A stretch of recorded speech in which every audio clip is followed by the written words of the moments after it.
안녕하십니까. 행복한 아침 이재용입니다. 안녕하세요. 장예일입니다.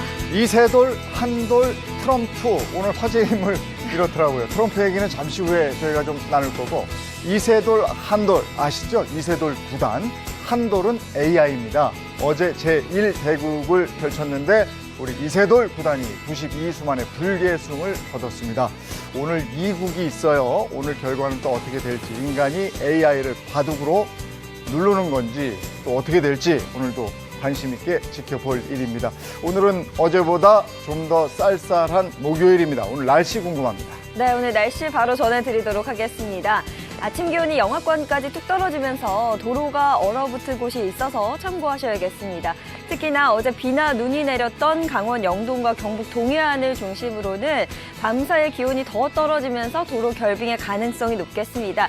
특히나 기온이 더 낮아지는 산지 도로를 중심으로 또 터널 등은 주의가 필요하겠습니다. 또 오늘 밤 경기 남부 서해안과 충남 북부 서해안에는 눈 또는 비가 오는 곳 있겠고요. 제주도는 오늘 낮까지 빗방울이 떨어지는 곳 있겠습니다. 또 그 밖에 서울, 경기도와 충북 북부, 또 강원 영서 남부에는 오늘 밤부터 내일 새벽 사이에 산발적으로 눈이 날리는 곳 있겠습니다. 낮 기온 보겠습니다. 오늘 한낮 기온은 3도에서 12도 선으로 어제보다 약간 낮겠습니다. 특히 중부 내륙과 일부 남부 내륙을 중심으로는 아침 기온이 영하 5도 이하까지 뚝 떨어지니까요. 건강관리 더 잘 챙기셔야겠습니다. 네, 오늘은 목요일입니다. 목요일 행복한 아침 지금 시작합니다.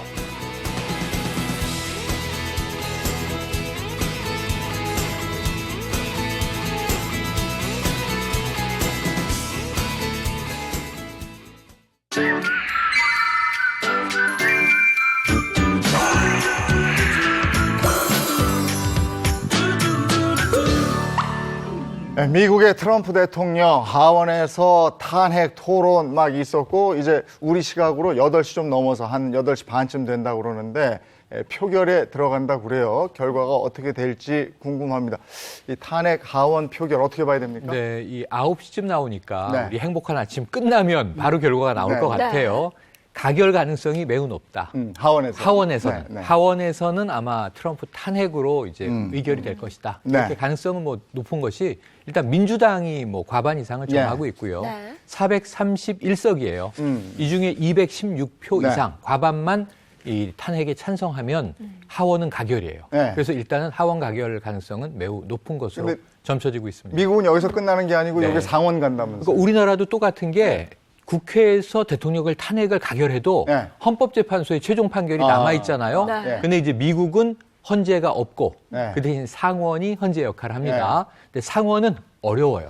왜냐하면 공화당이 다수고 그리고 상원에서 탄핵이 가결되려면 네. 과반이 아니에요. 3분의 2를 넘겨야 되는데 공화당 상원 의원 표 중에 네. 20표 이상의 반란표가 나와야 되는데 예. 아무리 자당의 대통령을 예. 20명 이상 예. 미워하기는 쉽지 않기 때문에 예. 상원에서 막힐 것으로 거의 전망합니다. 근데 트럼프는 뭐 분노의 편지를 쓰고 막. 그러니까 지금 하원인데 낸시 펠로시 하원 의장, 민주당 네. 의장입니다. 네. 이건 민주당이 주도하는 쿠데타다. 네. 굉장히 센 얘기를 했고요. 지금 이번에 탄핵 조사는 처음부터 끝까지 완전히 엉터리다. 네. 분노를 쏟아내고 있습니다. 네. 그러면 그게 이제 이런 것들이 우리나라에 미칠 영향은 어떤 게 있습니까? 그러니까 우리나라가 트럼프 미국 대통령과 상당히 긴밀한 관계를 가지고 교류하는 게 많죠. 네. 최근에 지금 이제 스티브 비건 미 특별대표 한국 왔다가 소득 없이 갔습니다만 네. 지금 유일하게 트럼프 대통령만 김정은 위원장과 직통하고 있잖아요. 친서 주고받고 좋은 관계다. 그러니까 북미 관계에 영향이 지대하죠. 지금 우리나라의 무역, 교역 문제에 대해서 지금 이제 좋지 않은 쪽으로 압박이 세서 트럼프 대통령이 그나마 관세 유예하면서 이제 버티고 있는 거고요. 그리고 지금 미중 무역 전쟁 트럼프 대통령이 해결해야 되거든요. 네. 별자 해지. 거기다가 방위비 분담금 협상, 뭐 미국에서 조금 좋은 기류가 나왔습니다. 우리가 뭐 50억 달러 꼭 내라는 얘기는 아니다. 가격을 낮추고 있긴 한데 우리 입장에선 2배 이상 내라고 해도 엄청 비싼 거예요. 그러니까 이 모든 것에 트럼프 대통령의 의사결정과 영향이 작용하고 있다는 점에서 트럼프 대통령이 참 이게 안 돼도 큰일이고 잘 돼도 고민이고 뭐 어쨌든 지금까지 쌓은 문재인 대통령과의 좋은 관계를 유지하기 위해서는 일단 탄핵은 좀 우리나라에 나쁜 파장으로 작용할 걸로 봅니다. 미국 대통령 우리가 뭐 관심을 안 가질 수가 없고 우리뿐이 아니고 세계인들이 관심을 안 가질 수가 없는 곳이라 오늘 시작하면서 한번 짚어봤고요. 여러분 연말 계획 어떻습니까? 연말에 무슨 계획이 있습니까? 아, 너무 약속이 많아서요. 네. 간이 좀 쉬어야 되는데. 네. 연말에 특별한 계획이 있습니까? 네, 저도 뭐 문화생활들 보통 많이 네. 하시는데 저는 1년 동안 문화부 기자를 했더니 네. 올해는 좀 연말에는 쉬려고 합니다. 문화부 기자는 어떻게 보면 또 좋겠는데 네. 그게 일이면 또 피곤하죠. 그래요, 알겠습니다. 오늘 2019년을 마무리하면서 문학의 정보를 좀 충실하게 알려드리도록 하겠습니다. 네, 그래서 오늘 함께 해줄 아주 특별한 분을 소개해드리겠습니다. 우선 박수로 한번 환영해 주시죠. 네, 안녕하세요. 이진식 전 당장님입니다. 반갑습니다. 네, 반갑습니다. 네, 좋은 문화 행사 오늘 풍성하게 알려주신다고요? 네. 네. 어떤 거부터 있습니까? 오늘 국립아시아문화전당이라는 곳을 잠깐 소개해드리고 네. 네. 국립아시아문화전당에서 준비하고 있는 연말 전시 공연을 좀 소개하고자 합니다. 예. 아니 제 아내가 전남 영광 굴비아가씨 출신인데 또 학교는 광주에서 나왔고 제가 이 국립아시아문화전당을 제가 방송에서 몇 번 소개했는데 이제는 광주 전라도만의 자랑이 아니라 세계인들이 공연을 보러 많이들 갑니다. 집중해야 됩니다. 예. 네. 오. 네. 좀 더 전해주시겠어요? 예, 그 국립아시아문화전당 줄여서 ACC인데요. 여기서 추천할 만한 공연들 저희가 소개해드리겠습니다. 첫 번째 무료 고급 전시입니다. 아, 그냥 고급이 아니라 고급이에요. 고급잖아요. 네, 굉장히 고급스럽다는 아, 저게 거네요. 그거구나. VIP가 아니고 VVVIP. 용어들이 다 저렇게 되더라고요. 네. 예. 어떤 겁니까? 예, 저희가 준비하고 있는 전시가 검은강, 숨은숲, 식스센스 6개 감각을 느낄 수 있는 것입니다. 나주에 혹시 죽설원이라는 곳이 있는데요. 네. 네. 10,000평 정도가 되는 대규모의 정원이 있습니다. 그 정원을 국립아시아문화전당 전시관으로 옮겼다고 생각하면 멋있다. 되는데 세상에. 멋지다. 우리 채널 A 그 방송국을 네. ACC에다가 옮겨서 실제 볼 수 있다고 생각하시면 그 느낌을 이해하실 수 있을 것 같습니다. 저희 뭐 카퍼필드가 왔다 갔습니까? 아니, 이렇게. 한국에 카퍼필드가 있어요. 저게 홍순철 작가의 전시인데 전 옛날부터 관심 있게 보던 분인데 그래요? 1980년대부터 네. 작업을 하셨어요. 아. 그런데 저는 백남준 이후에 오. 백남준 선생님은 아트지 않습니까? 홍순철 작가는 미디어 아트인데 예. 미디어 아트 설치 예술도 할 뿐만 아니라 다큐멘터리 작가기도 해요. 지금은 한예종이라고 하죠. 네, 한국예술종합학교 교수님인데 이분이 우리랑 관련이 있는 게 방송가 출신이에요. M본부, S본부에서 PD를 하셨어요. 심지어는 편성본부장도 지내신 아, 그래요? 20년 방송 생활하고 예술가로 돈 분인데 이분의 작품이 어마어마합니다. 여기서 궁금한 건 뭔가 그렇게 약간 특별한 이력을 가지고 계신다는 그 홍순철 작가님과 우리 지금 국립아시아문화전당 이번에 그러면 어떤 전시를 하는가 저는 그게 좀 궁금한데요. 네, 그 홍수철 작가님은 이것을 의미하시려고 그랬던 것 같아요. 지금 우리가 살고 있는 자연의 정원이 그게 실제인가? 아니면 가상인가? 근데 4차 산업혁명 기술에 맞는 그 전시를 미디어 아트로 지금 구현한 것입니다. 우리가 보통 정원에 가면 우리가 지금 6개 감각이라고 그랬지 않습니까? 네. 보통 시각, 청각, 후각, 미각, 그다음에 촉각인데 하나의 감각이 더 있잖아요. 그래서 식스센스. 그게 공간을 넘나드는 감각을 의미합니다. 시공을 그래서, 초월하는 개념이죠. 그래서 나주에 있는 숲을 광주로 옮긴 거예요. 네. 예, 그렇습니다. 그런 숨은 뜻이 있었던 것 같습니다. 그렇게 해서 지금 저희가 3위 한번 살펴봤고요. 이어서 2위는 또 뭔지 한번 바로 볼까요? 네, 2위는 ACC와 맞는 새해입니다. 전 이게 너무 궁금하고 이상한 네. 것이 네. 해돋이 너무 좋죠. 가면 좋죠. 네. 전 동해 촛대바위 가는데 가면 좋은데 일단 멀고 춥잖아요. 네. 근데 해돋이 명소가 네. ACC에서 새해를 맞는다? 이게 뭔지 너무 궁금해요. 예, 맞습니다. 아까 그 우리 앵커님께서 연말에 뭐 하실 거냐고 묻지 않았습니까? 예. 네. 이제 연말의 대세는 공연장으로 가는 겁니다. 세게 나오시는데요. 공연장 가면 카운트다운 같이 하는 예. 그런 거군요. 새해도 왔고. 이제 사랑하는 가족과 연인과 함께 공연장에서 공연으로 두 손을 꽉 잡고 이제 제야에서 새해를 맞이하는 그런 느낌입니다. 네. 구체적으로 어떤 ACC가 매년 제야 음악회를 준비를 하고 있습니다. 그래서 이번에도 여러분들과 함께 새해를 맞이하고자 제 음악회를 준비하고 있습니다. 그렇군요. 그 어떤 거예요? 내용이 어떤 거예요? 저희가 이제 1년 동안 그 예술극장이라고 하는 공간에서 많은 공연들이 있었습니다. 그 공연에 출연했던 분들을 갈라쇼로 초청을 하고요. 우와. 이제 2020년이 강주에서는 아주 중요한 해입니다. 5.18 민주화 운동 40주년이 되는 해인데요.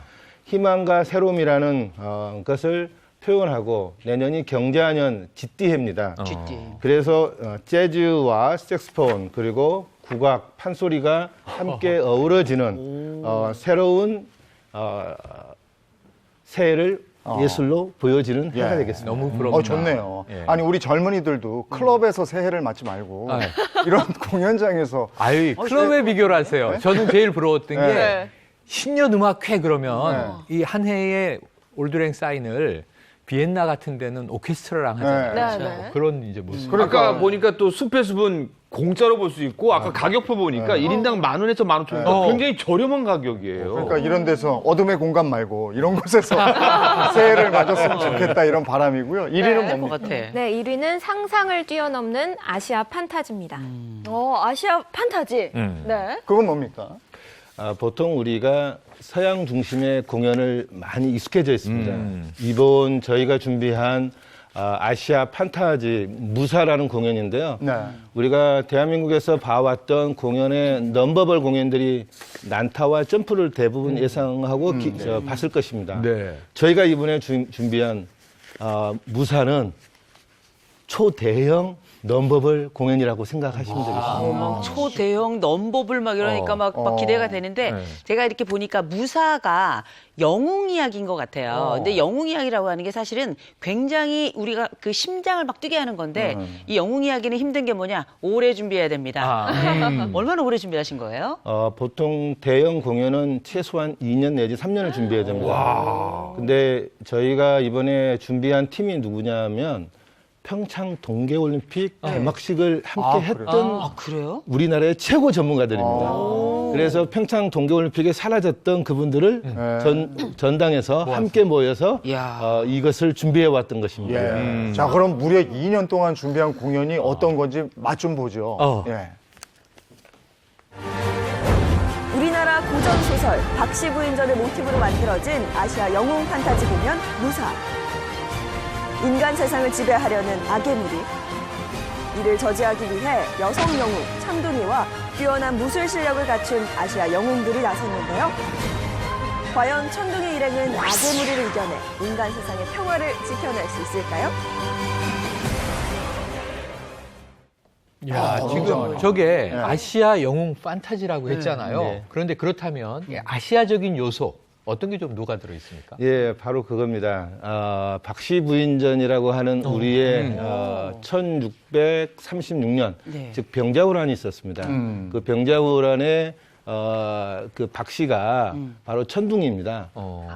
원래 천상에서 살았던 선녀였는데 천상에서 모함이 있어서 인간 세계로 내려와서 추녀가 된 케이스입니다. 근데 이제 그 천둥이가 엄청난 계력을 가지고 있어요. 그래서 사랑하는 이시백을 만나서 바로 오랑캐족인 말갈족을 무찌르는 건데 지금 이게 우리의 시대상하고 많이 연관이 됐고 기본적으로 건선징악이고 여성이 주인공입니다. 그렇죠. 지금은 여성의 파워가 센 시대인데 그렇죠.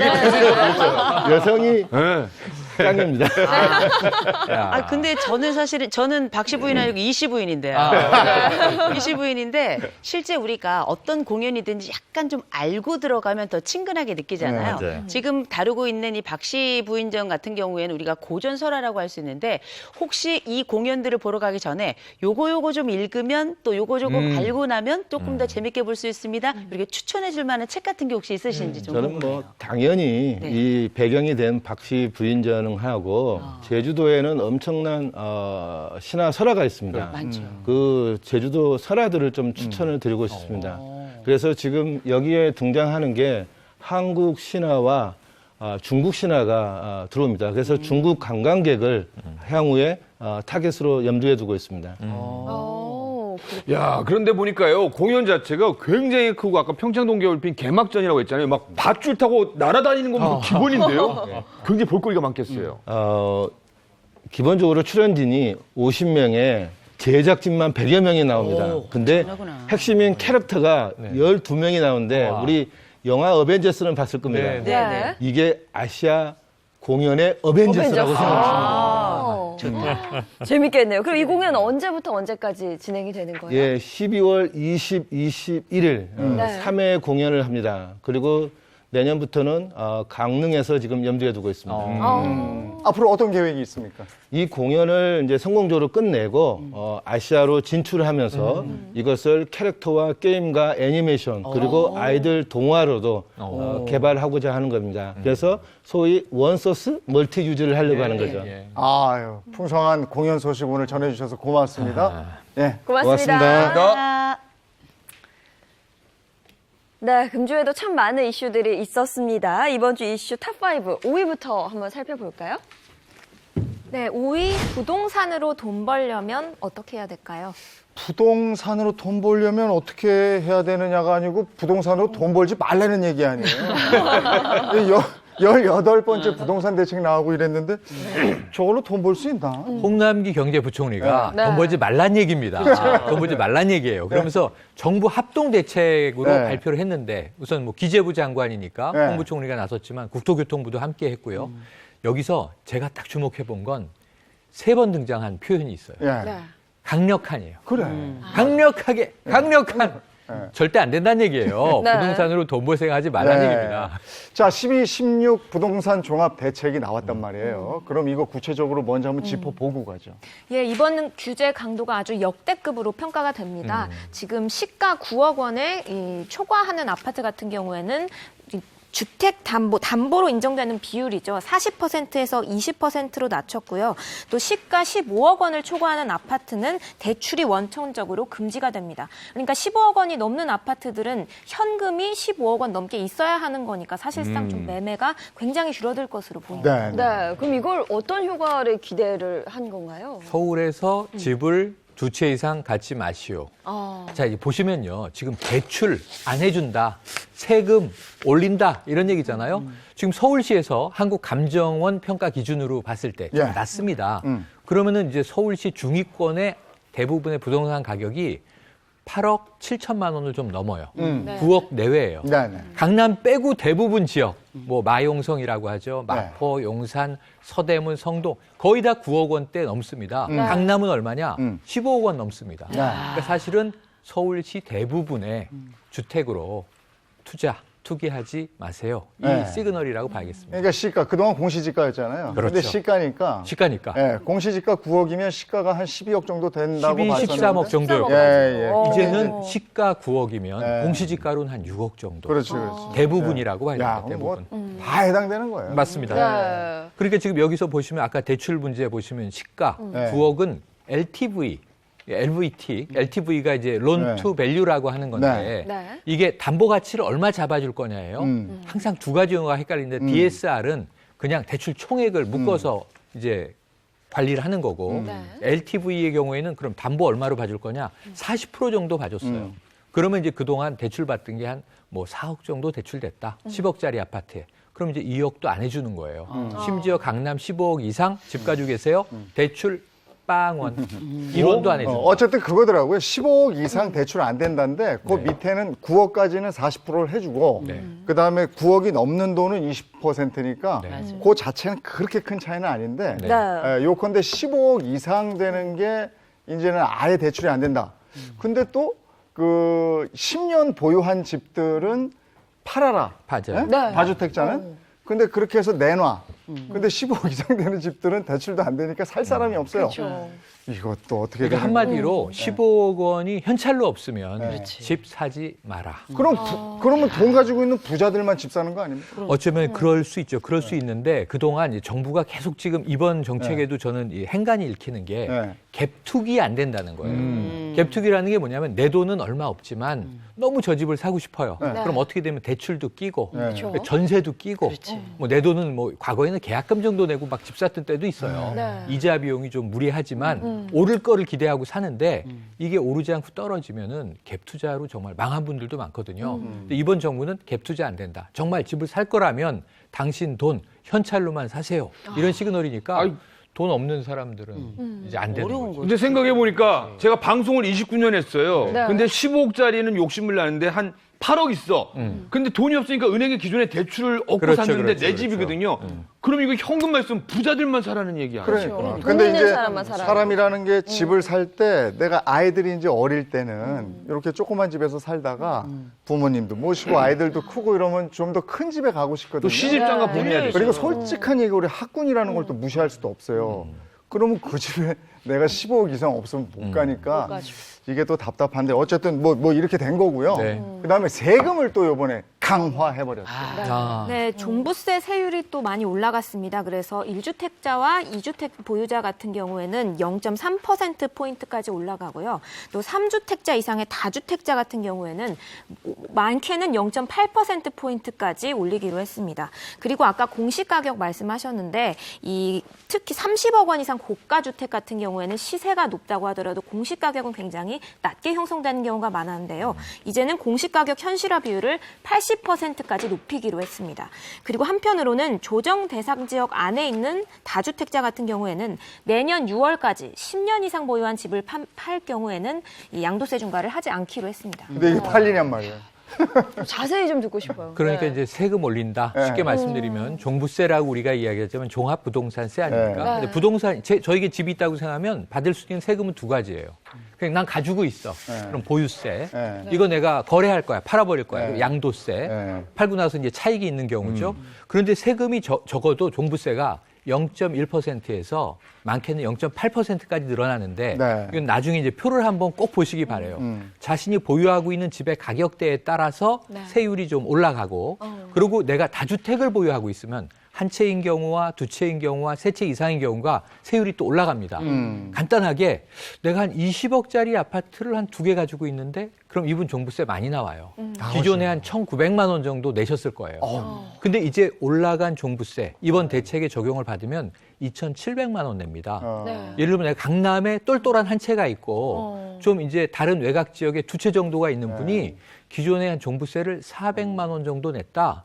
그럼 이분이 이번에는 종부세를 한 1,900만 원도 낼 수 있어요. 근데 문제는 다주택자뿐이 아니고 1주택자들한테도 세금을 많이 물리는 정책이다. 이런 비판이 있단 말이죠. 네. 그리고 사실은 보유세가 늘어나면 네. 거래세, 그러니까 취득세나 양도세는 좀 줄여주든지 네. 이런 방안도 있어야 되는데 똑같이 높잖아요. 그런데 출구가 딱 하나 있어요. 네. 양도세도 중과를 해요. 네. 양도세도 이 다주택자는 중과를 해요.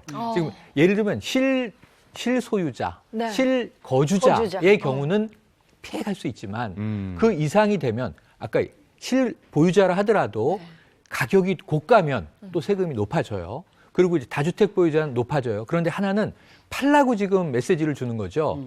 그러니까 내년 6월 말까지 네. 양도세 중과를 면제해 줍니다. 예. 물론 고령자 면제도 하나 있긴 한데 그거 외에는 그럼 6월 말까지 빨리 파세요. 네. 그때까지는 양도세 안 거둘게요. 네. 하지만 내년 7월 땡 되면 네. 이제 팔아도 세금, 보유해도 그러니까. 세금. 근데 파세요 그랬는데 대출을 쪼이니까 글쎄 이게 거래가 잘 될까. 그리고 그게 문제죠. 거래세도 지금 줄질 않았으니까 어떨까 이런 생각이 있고 청와대 참모들도 팔아라 이랬잖아요. 노영민 비서실장이 네. 크게 한마디 했습니다. 네. 청와대에 재직하고 있는 모든 공직자들은 살고 있는 집 말고는 파세요. 네. 그 이게 지시냐? 뭐 강제할 수는 없습니다. 하지만 강력한 권고다. 아유, 상관이 이렇게 얘기하면. 근데 그러니까. 이미 판분 있다고 제가 들은 것 같은데. 내놨죠. 이미. 내놨죠. 이분은 청와대에 계시진 않는데 아, 그래요? 은성수 금융위원장이에요. 금융위. 금융정책을 담당하는 수장인데 네. 이분이 보통 공직자가 이런 경우가 있는데 서울에 집 한 채가 있고 네. 세종시에 집을 그렇지. 갖고 있는 분이 있어요. 세종을 왔다 갔다 해야 되니까. 네, 네. 그런데 세종시도 지금 과열지구예요. 맞아요. 세종시에 있는 집 나 팔겠다. 네. 집 2개 있는데 하나 팔겠다. 그럼 이게 또 금융 관련 공직자들은 우리 위원장님이 팔았는데 나도 밑으로 팔아야 이런 되겠죠. 시그널이 되는 거예요. 내놓은 거지, 내놓은 거. 이게 근데 공무원들이 일단 팔아야 돼요. 근데 이게 어찌 보면은 상사가 팔려는 거잖아요. 그럼 갑을관계에서 이것도 갑질이 될 수 있어서 파는 사람이 있을까? 누구죠? 저 다주택자가 누구죠? 네, 11명 정도 지금 알려졌는데요. 네. 김조원 민정수석, 이호승 경제수석, 이공주 과기보좌관 이런 분들 다 지금 포함되어 있습니다. 그러죠. 다 파신대요? 네, 좀 아무래도 좀 조치를 취하셔야 되지 네. 않을까. 근데 파는 것도 좋은데 팔린대요? 최영일 선생님 이거 반응들이 어때요? 이게 시장 반응은 네, 네. 정부의 고강도 대책이 18번째로 나왔는데도 미지근합니다.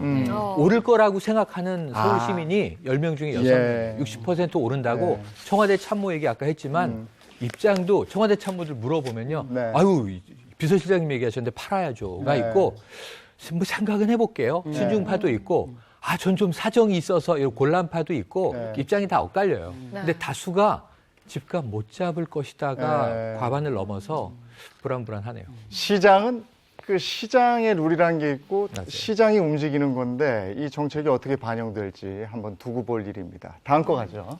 네, 4위는 달리는 차량 사이의 남자입니다. 달리는 차량 사이의 남자. 네, 아주 아찔한 네. 영상 함께 보시죠. 그 원주 나들목 도로입니다. 지금 교통사고로 차량들이 고속도로에 멈춘 상황인데요. 더 큰 사고를 막기 위해서 한 남성이 차량들에게 경고 신호를 보내고 있습니다. 그러다가 지금 어떻게. 네, 너무 미처 위험하다. 속도를 줄이지 못한 차량이 네. 남성을 향해 달려왔고 이게 가까스로 피했지만 이 위험 상황이 두 차례나 더 발생했습니다. 아이고. 아니 너무 위험한데요? 영화도 아니고 신호를 못 보신 거예요? 왜 이렇게 고속 차량이 그러니까 저 추돌을 막으려고 네. 했는데 이미 달려오고 있었으니까 안 되는 거네. 네, 맞습니다. 그래서 3명이 부상을 당했지만 사망자는 다행히 발생하지 않았습니다. 네. 이게 그 전에 그 20중 충돌 사도 그 현장 맞는 거죠? 예, 맞습니다. 야, 저건 멈출 수가 없는 거네요. 네. 너무 아찔한데요? 블랙 아이스 경험해 본 적 있으세요? 혹시? 저는 있어요. 있어요? 저는 이게 좀 오래된 얘기인데 한 30년 됐네요. 아이고. 네, 근데 제가 처음에 운전면허를 딴 지 얼마 안 돼가지고 군대 가 있는 친구 면회를 갔어요. 면회를 갔는데 거기가 전방이라 춥잖아요. 근데 도로에는 아무 게 제가 보이는 게 없었는데 가는데 갑자기 브레이크를 살짝 밟았어요. 앞에 그 왜 무슨 뭐 검문하는 데가 있잖아요. 네네네네, 그래서 검문소. 브레이크를 살짝 잡았는데 제가 거기서 3바퀴를 돌았잖아요. 아이고. 굉장히 위험해요. 꼼짝을 못 하겠더라고요. 진짜 아찔한 상황이 연출될 수 있는 건데요. 맞습니다. 지난 주말이었죠. 7명의 사망자 나오기도 했었죠. 예, 맞습니다. 지난주에 상주 영천 고속도로에서 차량 40대가 두 곳에서 연쇄 추돌해서 7명이 숨지고 30명이 다쳤습니다. 이 영상도 함께 보시죠. 자, 지금 가면서 네. 캄캄해요. 예, 지금 네. 칠흑 같은 이 동이 트기 전의 시간대인데요. 고속도로에 차량들이 엉켜서 비상등이 깜빡이고 있습니다. 네. 근데 지금 대형 트럭이 속도를 줄이지 못하고 앞 차량을 들이받습니다. 아이고, 아이고. 그러네요. 그대로 그냥. 아니 저건 블랙 아이스 상황에서는 내가 제어할 수가 없는 거니까 어이구 저거 예, 지금 더군다나 뭐. 상행선에서 28대, 네. 하행선에서 22대가 연쇄 추돌한 큰 사건이었는데요. 음. 예, 블랙 아이스를 이래서 도로 위의 살인자라고도 부른다. 예, 저거 엄청 네. 큰 사건이었어요. 근데 제가 이번에 얘기 들어보니까 여기에 잘 나오지 않는데 의문의 자동차 한 대가 저기에 있었다? 근데 네. 나중에 사라졌다 이런 얘기가 있더라고요. 지금 나온 영상을 보시기 전에 네. 지금 고속도로 1차선에 승용차 한 대가 비상 깜빡이를 켜고 서 있는 장면이 잡혔어요. 아. 그런데 사고가 나자 네. 이 차는 유유히 그 자리를 떠났어요. 아니 근데 고속도로 1차선이면 보통 추월선에서 네네. 세워놓으면 안 되고 큰일 나죠. 사고 위험이 큰일 나잖아요. 네, 위험하죠. 그래서 경찰에서 네. CCTV를 조사해서 네. 지금 이 차량을 추적한다는 보도도 있었고 확인했다라는 네. 이야기도 나왔습니다. 네. 그럼 이 의문의 차량도 블랙아이스 때문에 서 있었을 가능성이? 그건 아니에요. 그건 아니에요. 아마 이 차량이 단독으로 다른 차와의 접촉 없이 네. 스스로 운전을 하다가 중앙 분리대를 네. 추돌한 것으로 보이기는 해요. 네. 현재 시점. 하지만 확인 결과 블랙아이스 때문은 아니라고 합니다. 네. 근데 이럴 때는 사실은 도로 관리를 잘 해야 되는 거잖아요. 그렇죠. 사실은 지자체에서 뭐 염화칼슘이냐 네, 아니면 뭐 그렇죠. 침전이 없으면 모래라도 뿌려놔야 되는 거예요. 그래서 지금 14일 새벽에 발생한 이 사고는 염화칼슘을 지금 뿌리지 않은 것 같아요. 왜냐하면 지금 뭐 비가 내리든 눈이 깔리든 서리가 얼든 아니면 안개 같은 습기 정도로도 블랙아이스가 아스팔트 사이 틈틈이에 이제 붙게 되는데 이때는 염화칼슘이 뿌려지지 않았다는 게 지금 중론입니다. 도로가 이렇게 얼어붙을 우려가 있을 때는 대책을 세워야 되는 거죠. 아니, 대책도 중요한 뿐만 아니라 이게 사실은 이 사고 같은 경우에는 우리가 염화칼슘이 어느 정도냐면 영하 30도 정도까지도 사실은 견뎌내는 거. 그래서 그 넘어지는 또 미끄러지지 않도록 이렇게 홀드 잡아주는 맞아요. 이런 역할을 하게 되는데 이번 사고 보면은 안 뿌린 것 같다는 생각이 되게 많이 들고요. 저는 이렇게 사전에 미끄럽다고 우리가 운전자들 간에 이렇게 얘기가 되고 또 많이 이미 알려진 데가 있잖아요. 사전에 미리 눈이 안 오더라도 비가 안 오더라도 좀 뿌려놨으면 좋겠어요. 근데 여기 요 사고 난 다음에 민자도로에 대한 관리를 좀 더 강화해라 이런 얘기가 또 나오더라고요. 네, 맞습니다. 지금 이 경우에도 네. 자 뿌리려고 했는데 사고가 나서 그 지점은 뿌리지 못했다. 네. 이게 좀 말이 안 되는 것으로 받아들여져요. 아이, 그럼. 사고 나기 전에 네. 뿌려야 되는데 그럼 전에 뿌려요. 뿌리려고 했는데 사고가 나서 그 지점은 못 뿌렸어요. 그럼 이거 하나만 한 얘기잖아요. 예. 물론 뭐 열심히 한다고 하시겠지만 이게 저 사건이 나고 댓글을 보니까 희생자분의 그 가족 댓글이에요. 네. 연말 되면 여기저기 땅만 파지 말고 진짜 필요한 곳에 돈을 써서 좀 해줘라. 진작에 관리가 됐으면 우리 가족이 희생을 당했겠느냐. 이런 댓글이 와닿고 꽤 이랬어요. 아픈 얘기입니다. 예. 네. 자, 다음 얘기 가죠. 네, 금주 이슈 탑5 3위는 끝나지 않은 발암 물질입니다. 이런 얘기 나오면 좀 무섭더라고요. 발암물질. 네. 네, 지난해 고혈압 치료제에서 발암 물질인 발사르탄이 검출된 데 이어 올해는 위장약에서도 검출이 됐습니다.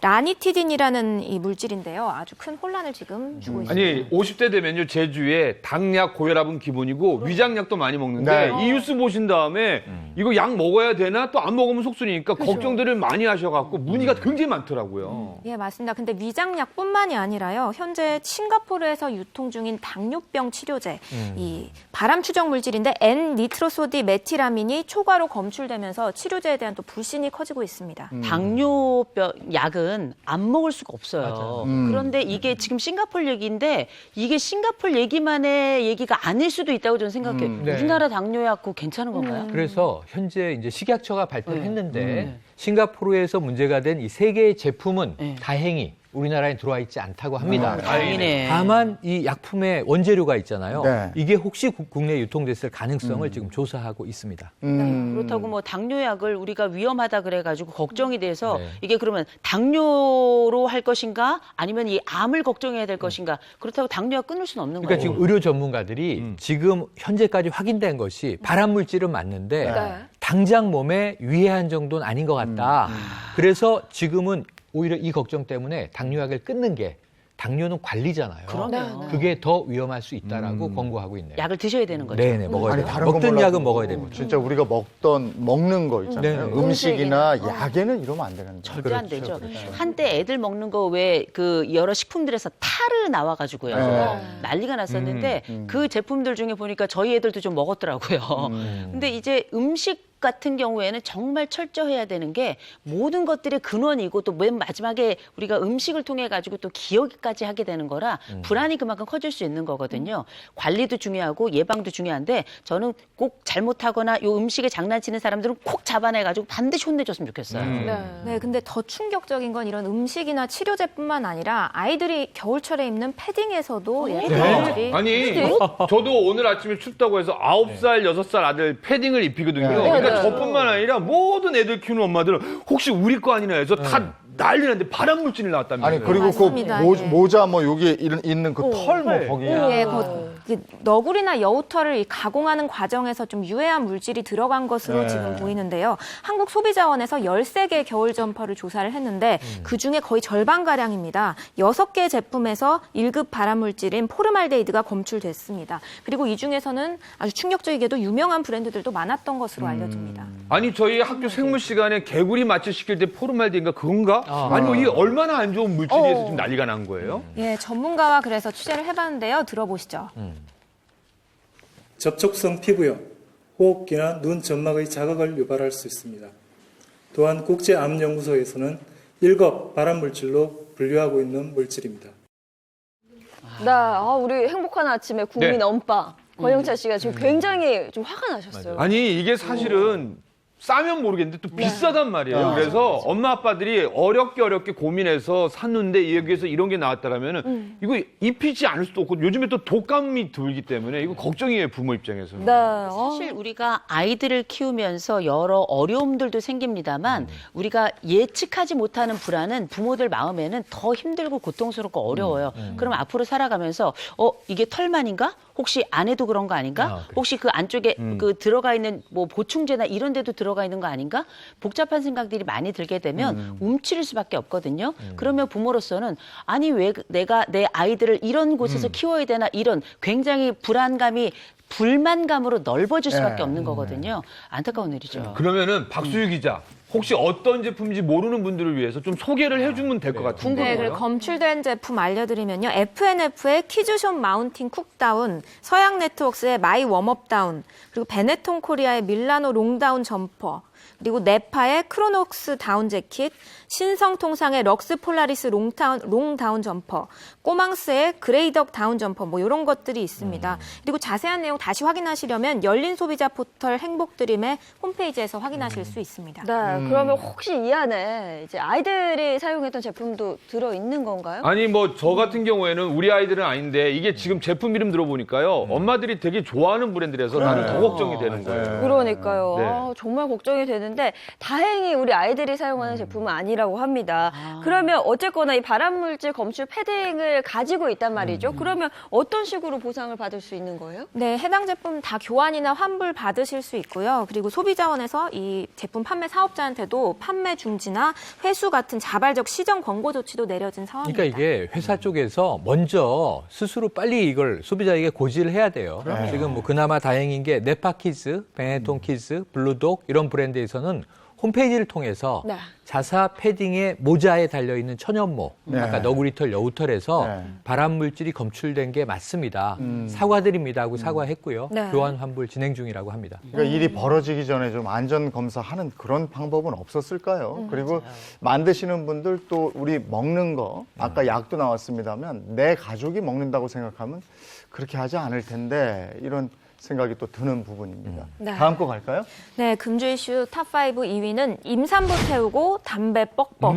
이게 무슨 말이에요? 아이고. 임산부를 차에 태우고 담배를 태웠다는 이게 무슨 말이에요? 60년대 네, 맞습니다. 이게 최근에 일어난 일인데요. 임산부를 태운 한 택시 운전사분이 출발을 하고 나서 이 엄마가 이 담배를 피우고 있다는 사실을 눈치채고 지금 담배 피우시는 거냐고 물었더니 맞다고 하면서도 계속 아이고. 피웠다고 합니다. 그래서 나 중간에 좀 내려주세요라고 했는데 죄송합니다라고 하긴 했지만 그냥 내려주지 않고 끝까지 갔다고 하네요. 아니 웬일이야. 임신 여부를 떠나서 택시 안에서 담배를 피우는 게 저는 상상도 안 그런 분 가거든요. 없는데 요즘에. 그렇죠. 근데 가끔 제가 지난주에 이제 어디 가서 택시를 탔는데요. 제 앞에서 핀 건 아닌데 이미 그 안에서 담배를 피신 거예요. 그래서 그것도 냄새가 자욱하고. 간접 흡연이거든요. 냄새가 꽉 차가지고 제가 웬만한 멀미를 안 하는데 멀미가 날 정도였거든요.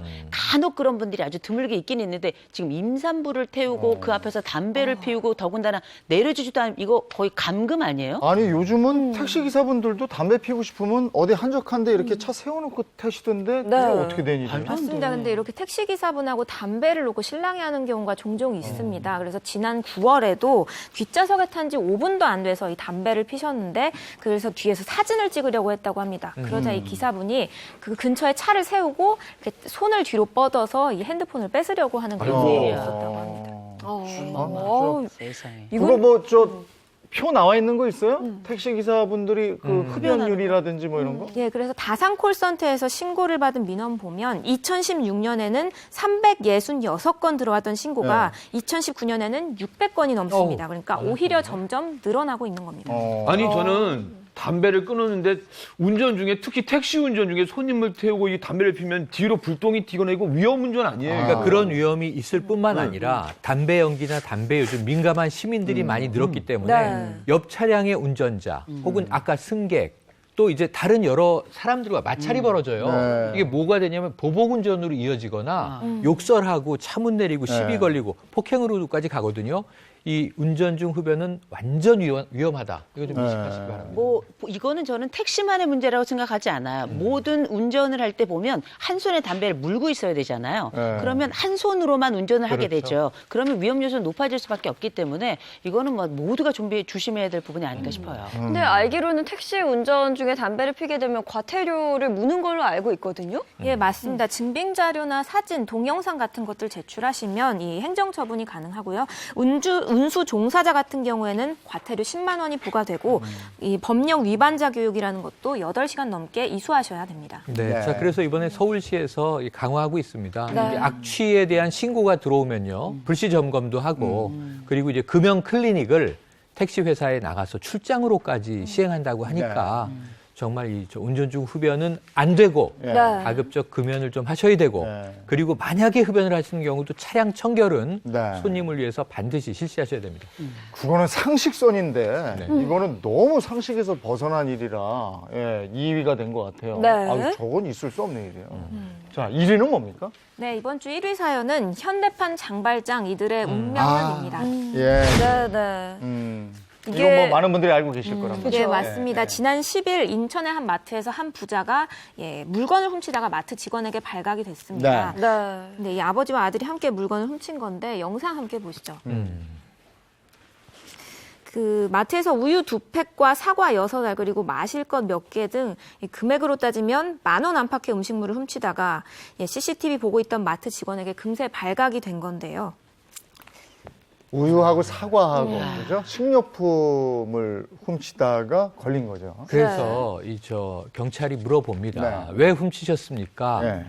배가 고파서 훔쳤다. 네. 근데 이 사실은 지금 여러 끼를 굶은 상태의 부자예요. 네. 30대 아버지와 이 어린 아들인데 네. 이들이 지금 여러 차례 굶다가 결국 요 10,000원어치 정도를 훔친 네. 건데 네. 이 아버지는 택시기사로 일을 하던 분이에요. 네. 네. 건강에 문제가 생기면서 실직을 하고 일을 쉰 지가 한참 됐는데 이 가족들의 생계가 당장 끼니를 때우기도 어려웠던 모양입니다. 아이가 둘이고 어머니 모시고 있다고 들었어요. 그러니까 아이 둘, 어머니 모시고 내 식구고 그렇죠. 지금 엄마는 없어요. 네, 맞아요. 가정 환경은 그랬습니다. 예. 그러니까 말 그대로 현대판 장발장 사건인데 배고픔에 절도를 시도한 거잖아요. 네. 저는 근데 아빠와 이 아들이 처벌 받아요? 어떻게 돼요? 이 처벌이 어떻게 되냐면 마트 사장이 불원, 처벌을 원치 않는다. 그래서 이 경찰은 다행이다. 상당히 어려운 상황인데 경찰 입장에서는 당연히 이 피해자가 처벌을 원하면 처벌해야 되거든요. 네, 네. 조서 쓰고 입건해야 되는데 네. 불원했기 때문에 훈방할 수 있는 상황이 됐습니다. 이런 생계형 범죄거든요, 이게. 근데 저는 제가 저 장면을 보고 제가 약간 가슴이 찡했던 게 아마 많은 분들이 그러셨을 텐데 경찰이 이런 얘기를 하잖아요. 어떻게 요즘 세상에 밥을 굶어요. 이런 얘기하는데 저도 막 가슴이 뭉클해지더라고요. 그래서 인천경찰서 지구대에 출동했던 이 이재익 경위가 이 부자를 데리고 가까운 국밥집으로 가서 자, 국밥이라도 한 그릇 드시고 가세요. 이 장면까지 이제 이어지게 되죠. 이 사람이 저도 밥을 다이어트 하느라고 굶어본 적은 있어요. 근데 사람이 생계 때문에 밥을 굶는다는 게 지금 세상에 말이 되겠냐고. 우리가 요새 뭐 이렇게 후원하는 무슨 뭐 유니세프라든지 뭐 이런 데서 후원해달라. 뭐 이런 그 장면들 보면 바싹 마른 친구들이 나오는데 그게 아니라도 우리나라에도 이미 이렇게 밥을 굶거나 끼니를 거르는 가족들이 또 어린아이들이 또 있거든요. 이걸 생각해 보면 어떻게 이걸 좀 도울 수 있을까 늘 고민을 해요. 그래서 많은 시민들이 정말 이 장면에서 울컥했고 따뜻한 국밥 한 그릇이 저 부자에게 어떤 의미였을까? 그래서 이제 화제가 아주 커지자 네. 이 이재희 경위는 이제 민감용 경찰청장 표창 받았고요. 그리고 함께 또 출동한 이제 순경도 있습니다. 인천 경찰청장의 표창을 받기도 했어요. 화제가 크게 됐죠. 잘 되네. 또 일자리까지 뭐 알선해 주신다. 맞습니다. 지금 이 여기서 이어지는 그 여러 가지 그 사랑의 손길이 예. 더 큰 기적과 감동을 일으킨 건데 예. 그 국밥집 영상 보시면요. 그 국밥 먹고 있는 동안에 어떤 남 모르는 사람이어서 봉투를 하나 딱 놓고 예. 나가버려요. 네. 20만 원이 들어있었어요. 그 사연을 듣고. 예. 이 아이는 그걸 열어보고 돈이네 그러고 그걸 또 돌려주려고 따라 나가요. 그러니까 이게 정말 이 감동의 연속이에요. 그런데 말씀하신 대로 엄청난 성금과 이 크고 작은 사랑의 손길이 쇄도하고 있고 네. 제일 중요한 건 일자리 알선입니다. 네, 네. 예, 그래서 무엇보다도 이재희 경위가 일단은 복지센터에 데리고 가서 자 먼저 일자리를 찾는 게 이 끼니 해결의 급선무일 것 같습니다. 네. 제안을 하기도 했습니다. 네. 아니 저는 생각해 보니까 왜 왼손이 한 일은 오른손이 모르 그게 아니라 20만 원 주신 분 이런 분들 찾아서 막 칭찬해주고 맞아요. 다 따로 왜냐면 행복 바이러스라고 행복을 자꾸 옮겨 다니는 거잖아요. 맞아요. 경찰이 CCTV 분석하고 있는데 아직 누군지 확인을 못했어요. 네. 찾았으면 좋겠어요. 그러게요. 아니 근데 요즘에 정말 곳곳에서 안 좋은 소식만 들렸는데 이 미담은 너무너무 훈훈했어요. 맞아요. 정말 그 들으면서 너무 좋았거든요. 저는 이 연말에 네. 우리가 사람인데 네. 아직 살아있네 이런 생각이 네. 들더라고요. 이게 그 경찰이 처음에 대접했던 그 국밥이 제가 볼 때는 세상의 밥인 것 같아요. 세상을 따뜻하게 데우는 이 온도 있는 밥이 어쩌면 이번 크리스마스 때 진짜 우리를 뜨겁게 하는 게 아닌가 싶어요. 네.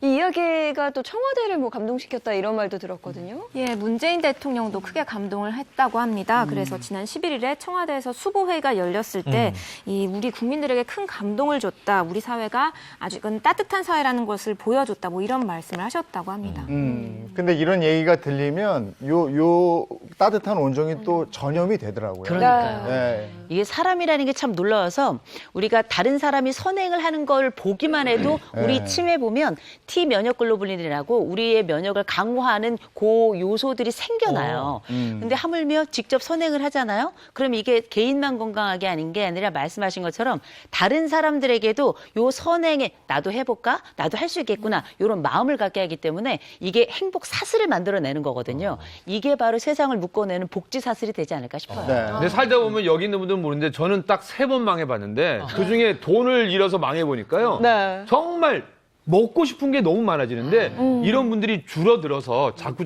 밥 한 끼 밥 못 먹는 사람 정말 많아요. 주위에 보니까. 그래서 좀 네. 따뜻한 연말이 되게 좀 한 끼라도 챙겨주는 게 좋을 것 같아요. 근데 제가 한 가지 또 놀라운 소식은요. 이런 훈훈한 온정 너무 따뜻한 얘기인데 여기에 또 악플다는 사람들이 있대요. 어디나 그래서 깜짝 있죠. 놀랐습니다. 네, 네. 네. 절대 이래서는 안 되고요. 네. 네. 정말 우리가 제일 중요한 건 아까 제가 살아있네라고 표현한 건 네. 우리가 이런 정말 감동적인 기적에 공감이 되는구나. 그럼 우리 공동체는 살아있는 건데 네. 이 악플은 공감이 없는 거잖아요. 그리고 또 하나가 일이에요. 생활 지원 자금을 받고 있거든요, 지금 이분이. 그런데 후원금이 지금 많이 들어오잖아요.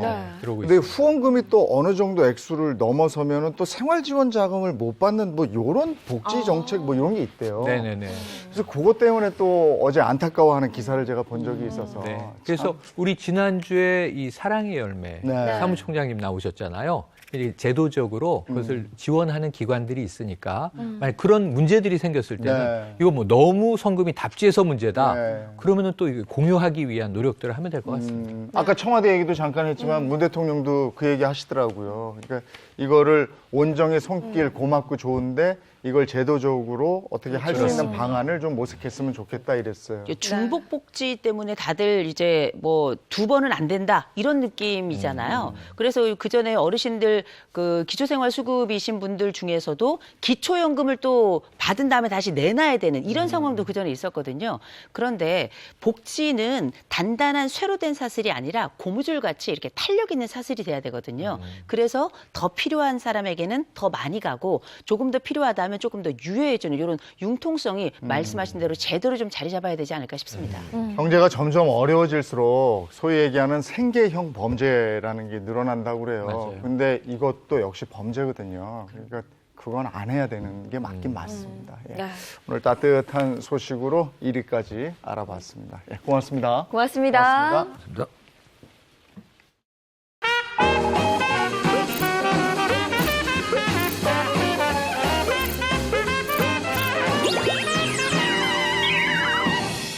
이번에는 각 지역의 다양한 소식을 생생하게 전해드리는 네트워크 투데이 시간입니다. 먼저 경상북도 청송 소식인데요. 혹시 산소 카페라고 들어보셨는지 모르겠습니다. 매연을 뿜는 공장 하나 찾을 수 없는 천혜의 자연 환경을 자랑하는 경북 청송군의 도시 브랜드가 바로 그겁니다. 네, 미세먼지에 지친 현대인들이 힐링 공간으로 주목받고 있다고 합니다. 어떤 곳인지 영상으로 함께 가볼까요? 푸른 숲이 끝없이 펼쳐집니다. 주황산 입구를 지키는 깃발바위는 한 폭의 그림을 방불케 하고 6천만 년 전 화산 활동이 빚어낸 협곡은 그야말로 절경입니다. 청송군 면적의 80%는 산림, 1년 365일 피톤치드 가득한 건강한 산소를 뿜어내며 미세먼지로 지친 도시민들을 위로합니다. 유네스코 세계 지질공원으로도 잘 알려진 주황산에는 한 해 500만 명 이상의 관광객이 찾고 있습니다. 이렇게 평탄한 길이 폭포 사이로 이어지는데요. 천천히 걸으면서 이 경치와 맑은 공기를 즐기기에 좋습니다. 울산에 있다가 여기 올게 공기도 너무 맑고 날씨도 좋고 너무 좋아요. 청송군은 산소 카페란 도시 브랜드를 전면에 내세웠습니다. 청정한 자연 환경을 앞세워 현대인들의 힐링 공간이 되겠다는 포부입니다. 청송군에 오시면 맑은 공기를 마시면서 힐링이 됩니다. 아름다운 자연과 함께하면 말 그대로 산소 탱크 속에서 힐링할 수 있는 좋은 청송군의 공간이 되실 겁니다. 깨끗한 자연 속에서 자란 명품 사과도 또 다른 자랑거리입니다. 청송사과는 7년 연속 대한민국 대표 브랜드 대상을 받으며 우수성을 인정받았습니다. 청송군은 앞으로 도시민들이 머물며 편히 숨쉬다 갈 수 있는 자연 친화적 관광에 앞장선다는 계획입니다. 청송군 말 그대로 산소 탱크라고 생각합니다.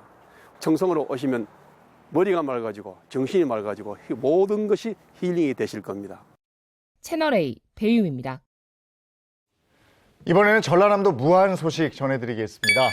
무안의 대표 농산물 가운데 하나 많이 알고 계실 거예요. 바로 양파인데 하지만 해마다 요동치는 양파 값에 농가들의 걱정이 적지 않다고 합니다. 네, 그래서 무안군이 전문 생산 단지를 통해 해외 수출로 해법을 찾고 있다고 하는데요. 자세한 내용 영상으로 보겠습니다. 양파를 선별하는 기계가 쉴 새 없이 돌아갑니다. 양파를 망에 담는 작업자들의 손길도 분주합니다. 선별부터 분류, 포장까지 한 곳에서 이루어지는 이곳은 이달 초 양파 수출단지로 지정된 영농조합입니다. 양파 수출단지로 지정된 건 경남 함양에 이어 전국 2번째, 광주 전남에서는 처음입니다. 수출을 더 적극적으로 할 수 있는 환경이 조성되었다라고 생각하시면 될 것 같습니다. 양파 수출단지로 지정되면 수출 분류비를 최대 8%까지 지원받습니다. 무안 양파의 본격적인 수출 기반을 마련한 셈입니다. 전국 수확량의 13%를 차지할 만큼 무안에서 양파는 대표 농산물인 동시에 농가들의 주요 소득원입니다. 하지만 공급량이 크게 늘어 가격이 폭락하는 일이 반복돼 고민이 많았습니다. 무안군은 해외 수출로 돌파구를 찾기 위해 양파 수출단지 지정에 힘을 쏟은 겁니다. 수급 조절을 할 수 있는 여건이 양파를 수출을 해서 이 가격이 폭락했을 때 수출해서 가격 지지를 하는 역할을 해야겠다, 이런. 무안 양파 수출 단지는 내년 18개 나라로 수출을 확대하겠다는 계획입니다. 또 무안 양파의 우수성을 해외에 적극 알리는 한편 추가 수출 단지 지정에도 노력하기로 했습니다. 채널A 권국진입니다. 네, 다음은 충청남도 논산 소식입니다. 요즘 농산에선 딸기 수확이 한창인데요. 빨갛게 익은 딸기 출하에 쉴 틈이 없다고 합니다. 네, 이 논산에서 재배된 딸기는 동남아 지역으로 수출이 되면서 현지인들의 입맛을 사로잡고 있다고 합니다. 논산 딸기의 매력 속으로 함께 빠져보시죠. 어린아이 주먹만한 딸기를 카트에 담습니다. 크기도 크기지만 상큼하고 단맛에 싱가포르 시민들을 사로잡습니다. 충남 논산에서 재배한 딸기 킹스베리입니다. 베트남에서 열린 시식 행사에서도 논산 딸기 맛에 어른아이 할 것 없이 웃음을 짓습니다. 논산시는 싱가포르, 베트남 현지 유통업체와 500만 달러 딸기 수출 계약을 맺었습니다. 지난 2월엔 말레이시아, 태국, 대만과 1,000만 달러 수출을 성사시키기도 했습니다. 논산시가 해외 시장을 본격적으로 공략한 건 지난 2017년 홍콩부터였습니다. 지난해와 올 초 수확시기 해외 수출액은 30억 원. 이번 수확기에는 2배로 늘어난 60억 원 달성이 무난할 전망입니다. 동남아 수출이 성공적으로 이어지면서 논산 딸기 재배 농가들의 기대는 점점 커지고 있습니다. 현지 입맛에 맞는 딸기로서 인정을 받은 것 같고요. 농가들의 소득 증대에 큰 영향을 미칠 거라고 저는 생각합니다. 특히 논산시는 기존 딸기보다 크기가 3배 가까이 큰 킹스베리와 비타민C 함량이 높은 비타베리로 해외 시장 개척에 속도를 내겠다는 전략입니다. 중동, 미주 시장 진출도 추진 중입니다. 내년도에는 이제 미국과 캐나다까지 수출을 확대해서 우리 농민들한테 소득 기회에 크게 기여할 수 있도록 하겠습니다. 논산시는 앞으로도 수출에 특화된 다양한 딸기 품종을 개발해 논산 딸기를 세계적인 브랜드로 키우겠다는 계획입니다. 채널A 김의태입니다. 다음은 부산광역시 소식입니다. 부산광역시가 남북로 경협 수소 생산 운송 프로젝트 업무 협약을 체결하고 본격적인 사업 추진에 나섭니다.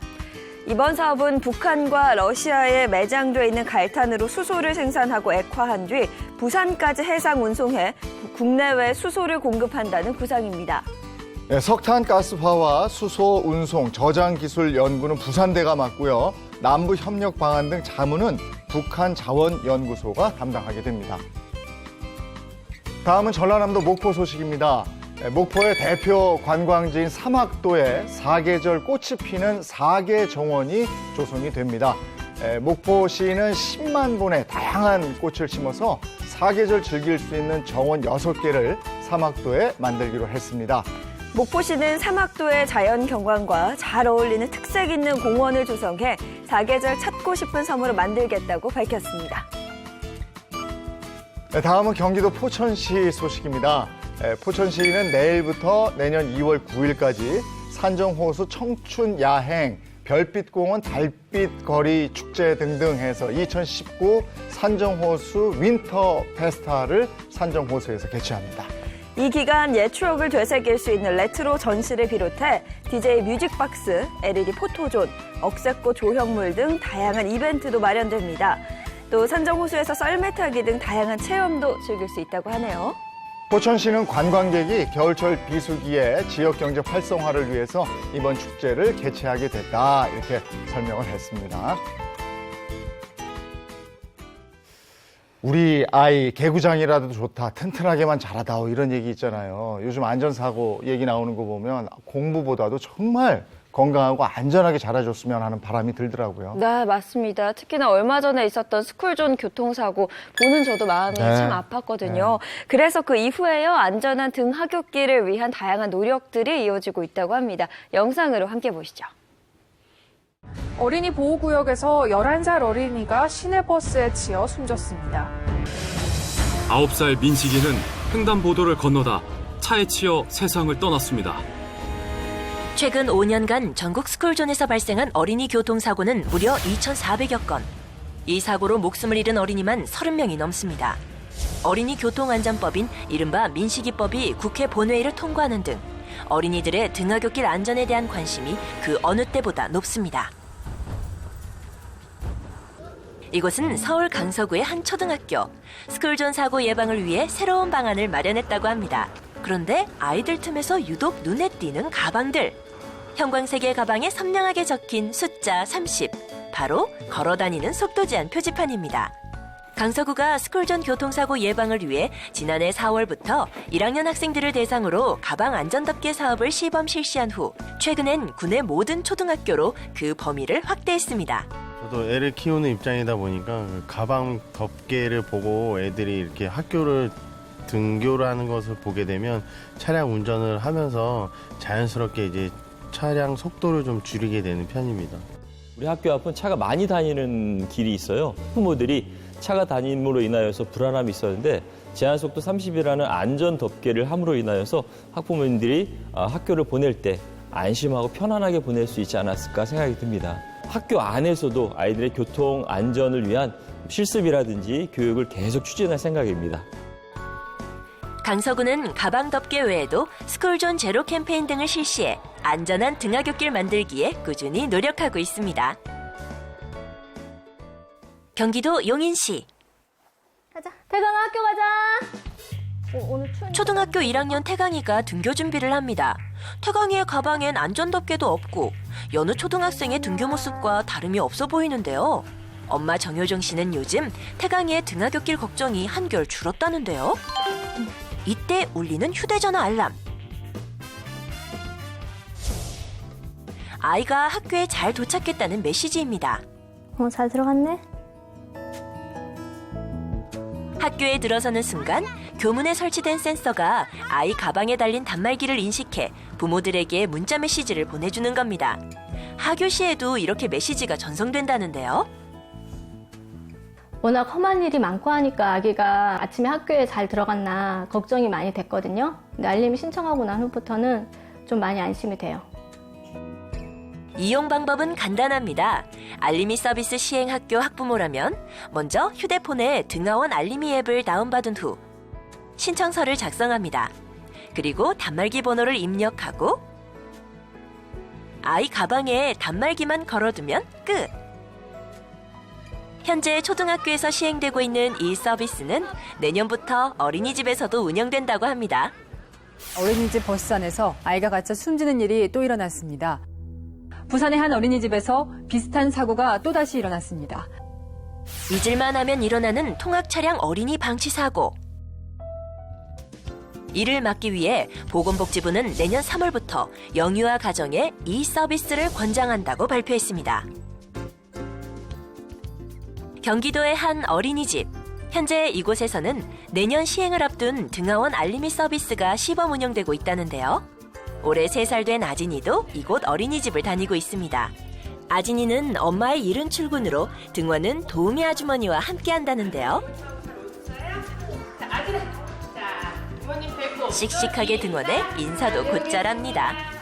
아진이가 어린이집에 도착하자 아진이 엄마 휴대폰으로 메시지가 도착합니다.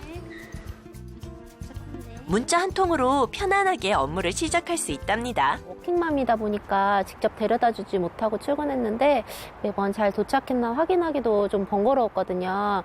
알림이 서비스가 되면서부터는 편하고 정확하게 등하원을 알 수 있어서 좋은 것 같아요.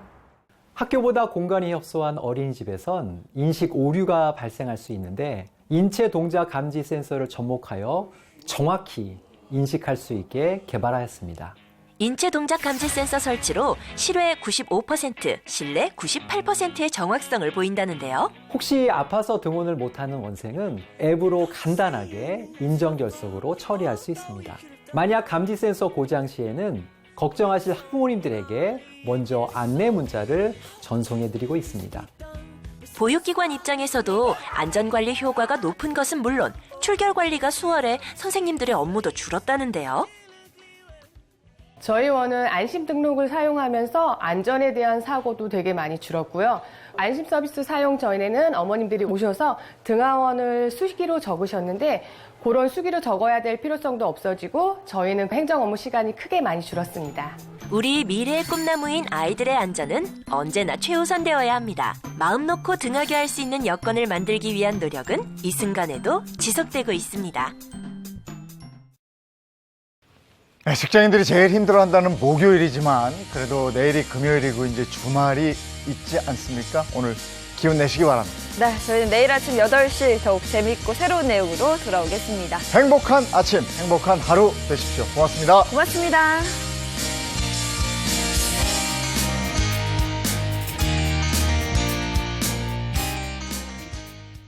채널 A